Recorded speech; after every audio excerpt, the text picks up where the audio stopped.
What happens when we have an injured athlete is that they're going to start out with the ATCs or the physical therapists, and there's going to be almost no involvement from the strength and conditioning coach.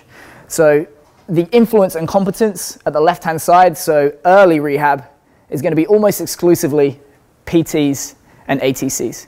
And in this industry, there's no shortage of PTs and ATCs that are extremely good at treating acutely injured athletes. And then at the very other end, when their influence is basically zero and the strength coaches and sport coaches have complete control of the program, we have completely healthy athletes. And again, there's no shortage of strength coaches in the industry that are very, very good at training healthy athletes. But in my opinion, this right here is where high performance programs go to die, because there's maybe a lack of expertise or experience in how to handle that transition, or there's a lack of process in place to make sure that that transition is a smooth one. And as we'll see, it represents a massive drain on resources. And obviously, the more efficiently we can manage this transition, the faster we're going to get them back and the lower rates of re-injury, hopefully, that we're going to have. And effective rehabilitation, to me, is bridging that gap. So why are we going to try and improve rehabilitation? The answers should be obvious, but we're going to just go through them real quick. So 2 years ago in the English Premier League, soccer, it's probably just as much in the American sports, there was £177 million, so probably the best part of $250 million in wages spent on athletes that were sat on their bum, basically. Not available for selection, not able to get on the pitch and actually do the job that they're paid to do. If you're in the pros, that's obvious. Even if you're in a college environment, the school has to pay for those premiums. They have to pay for the staff that are going to try and get those athletes back on the field. And if we can minimize rates of injury and rates of re-injury, we're going to have less drain on financial and human resources within the institution.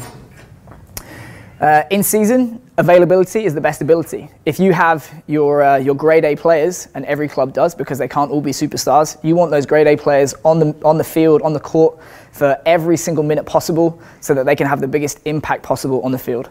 I worked briefly at Sydney Roosters, where I met my friend Graham at the back for about 6 months.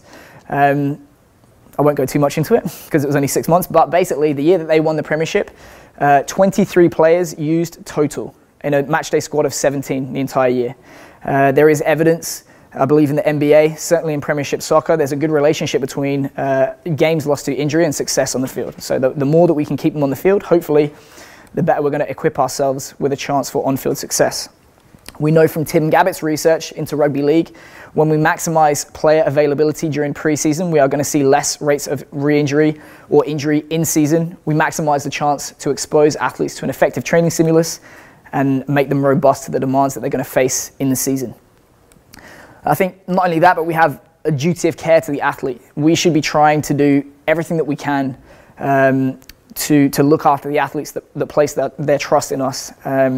My default whenever an athlete gets hurt is to assume that I did something wrong and try and find the solution, rather than what I think some coaches are guilty of, which is just to shrug their shoulders and say, well, injuries happen. If that was my kid or my friend, as an athlete in that situation, I would want to know that the coach is doing everything that they can to make sure it doesn't happen again. And I'd say the last reason is basically selfish career longevity. There are plenty of coaches that get fired due to high injury rates or re-injury rates, poor rehab. So just to put money in our own pockets and get job security, I think this is quite a key area.